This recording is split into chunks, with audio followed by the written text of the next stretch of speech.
வணக்கம். எனக்கு மே 31ஆம் தேதி இளைய தலைமுறைகள் கண்டிப்பா தெரிஞ்சுக்க வேண்டிய ஒரு நாள்.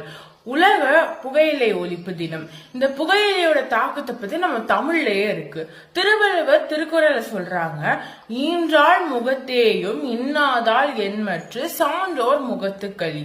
அதாவது ஒருத்தர் தனக்கு தானே தீமை செய்து கொண்டா அவங்க முகத்தை அவங்க அம்மா கூட பார்க்க மாட்டாங்க. அப்ப சான்றோர்கள் எப்படி பார்ப்பாங்க அப்படின்னு கேக்குறாங்க. இங்க தனக்கு தானே செய்து கொள்ளும் தீமைனா போதை பொருட்களை தான் சொல்றாங்க. இதுல திருவள்ளுவர் மறைமுகமா இன்னொன்னு சொல்றாங்க, அவங்க அம்மாவே பார்க்க மாட்டாங்கன்னா இது மூலமா அவங்க அம்மாவுக்கு ஒரு பெரிய பழிச்சொல் வரும் அப்படின்னு சொல்றாங்க. அப்ப இந்த புகையிலை பழக்கத்தை நம்ம நிறுத்தணும். இப்ப உலக சுகாதார மையம் என்ன சொல்றாங்கன்னா 2030க்குள்ள புகையிலையே ஒழிக்கணும் அப்படின்னு அவங்க ஆசைப்படுறாங்க. இதை ஒழிக்கிறதுக்கு நம்ம என்னெல்லாம் பண்ணலாம்? முதல்ல நம்ம புகையிலை பிடிக்க கூடாது. நம்ம நண்பர்கள் யாராவது புகையிலை பிடிச்சா அவங்களையே நம்ம மீட்டு கொண்டு வரணும். அதே மாதிரி பெரியவர்கள், அப்பா, இவங்கெல்லாம் சின்ன பசங்களுக்கு முன்னாடி புகையிலை பிடிக்க கூடாது. அப்புறம் 18 வயசுக்கு கீழே உள்ள குழந்தைகளுக்கு புகையிலை விற்க கூடாது.